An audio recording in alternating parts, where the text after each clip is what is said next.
Stop fighting your work colleagues at the office. Alarm no reach your side. Are you a learner? Do you want to destroy your future? Stop fighting your boss. Stop insulting people. Stop being rude at the office. Stop creating negative energy. It will haunt you for life, even after you leave that job. Let me tell you. Do you know that most international applications you're doing, they will tell you to get reference from your previous work colleagues? Do you know that? People that will vouch for you and swear affidavit. You will submit affidavit that they know you and they have worked with you. Now imagine that you created negative energy. Everybody hates you at the office. Who is going to submit that affidavit? You won't even be able to communicate to them that you have this need. Or you are forming you're all powerful. You're all powerful. Because you know the job well, you think the job is life. The job is just an aspect of life. There are other aspects of life that other people know more than you. Do you know that? Every time, you gossip about this person, you connect this person to this person, then everybody will start fighting at the office. Now you gossip. This one is cheating with this one, you are gossiping. At the end, nobody wants to help you again after work.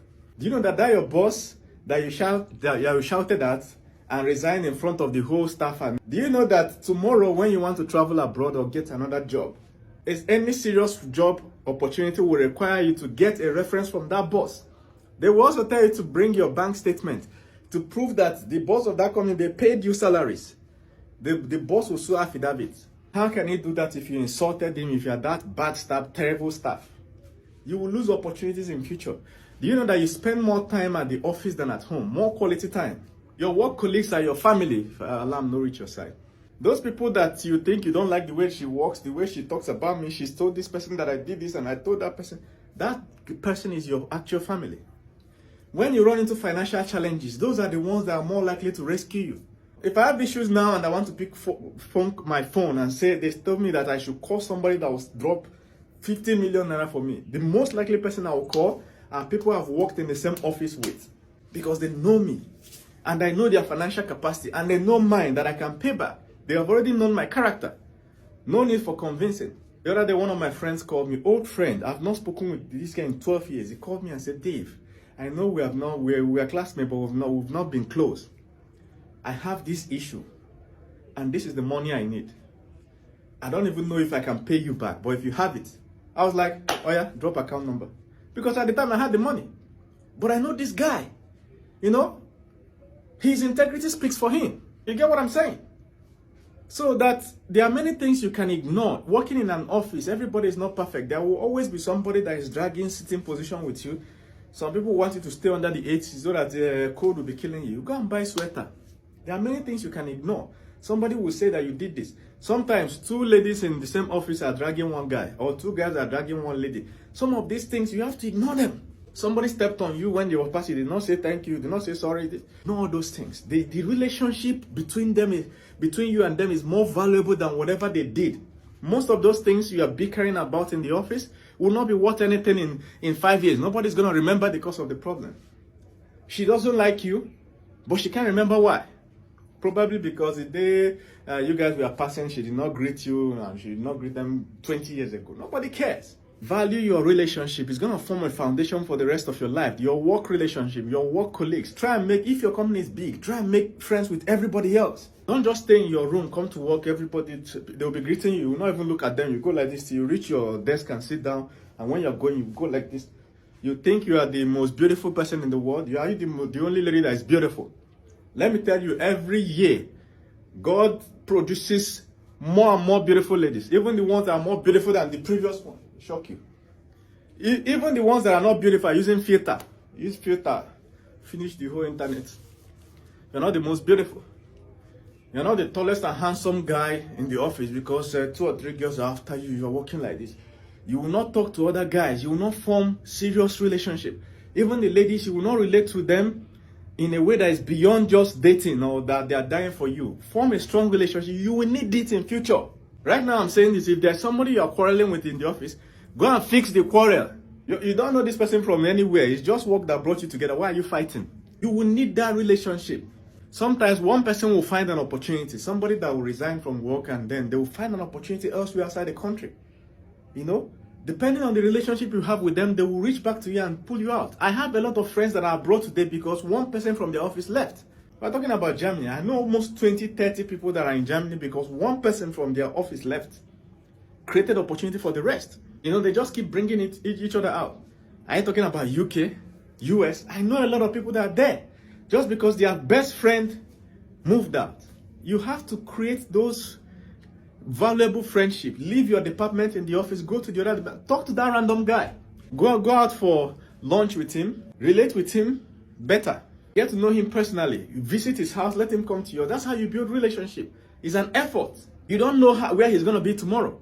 Even that dumb person that is not performing that work well, remember that work is just that kind of work is just one aspect of life. They can go out tomorrow and perform better. That dumb girl that is never able to learn anything in the office might end up marrying somebody that will be the governor or PA to the governor. When they are talking about one contract, she will say, I know one person that can do this very well. And that's you. And you never even knew that there was an opportunity like that. Just because you formed a good relationship at work. Now they know your competence. The difference between friends you form in your office and friends you form outside is that the ones outside are not sure of your competence. They don't know what you can do. They don't know your expertise. But in your office, they already know. You don't need to advertise yourself again. And they will be in places tomorrow. The people I worked in offices with 5 years ago, 10 years ago, many of them are not in the country again.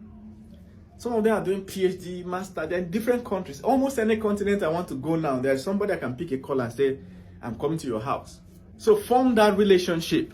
Form that relationship. Stop carrying your shoulder. Stop creating problem in the office. If your boss does something bad that you want to quit amicably. If it is a crime, you can report to the police. Okay? But if it is maybe they owed you a salary and they couldn't pay on time and you want to quit, just go to the person and say, I can no longer continue the job. You can even lie. You can say that your great-grandmother broke her left nyash in the village. Now you're going to be the bone mender to go and be stretching her leg. That you're moving out of town. Or that your parents told you that you shouldn't continue. That you tried to negotiate with them. They said, no. Quit respectfully and amicably. That's how adults do things. Everybody will know that you quit because of salary, but nobody will say it. Because you're not saying it. But it's respectfully. Resign and move. And if you have been following me, you know that my advice is that if they owe you salary for 1 month, quit immediately. Don't work in any company that's owing you more than 1 month. Because 99% of the time, they will owe you more. Do you understand? Once they owe you 2 weeks salary, send a message on a Friday evening telling them that you will not come to work on Monday unless you see your salary because you have run out of cash. You don't have cash to do transport. And you are owing some people. It's your money, not theirs. Once they owe you 2 weeks, send that message. It's very critical. Now, if they don't pay you, by the end of the month, resign. Even if you don't have another job, resign. Because the more you're going to this job, the more you are accumulating what? Loan and expenses. Tell them you want to work from home. They should switch remote. But if it gets to a point where you want to quit, quit. But quit respectfully. Don't create a commotion where you are shouting at the office. There's nothing that should ever make you shout. Remember, it's not your father's work. If you do your work and the person beside you is refusing to do her work, just forward the proper report. If you need to forward report, without creating enmity. If they ask you, just say, I've done my work. This is the person that has not been delivered. Let her say why she has not done it. Period. It's not your father's work. Don't be working like, because you are madam. You are the head of department. You just be wicked to everybody. You are wicked. Let me tell you, when you retire before those people, in 10, 20 years, your children will come up and you will need them to put your children in place because they will still be in service. That you are the CEO doesn't mean anything. Respect yourself. Bring down your shoulder. That person that is trekking to work today will not trek tomorrow. They will be driving G-Wagon tomorrow. That you are better than somebody today doesn't mean anything. In 5 years, life could turn around, you know.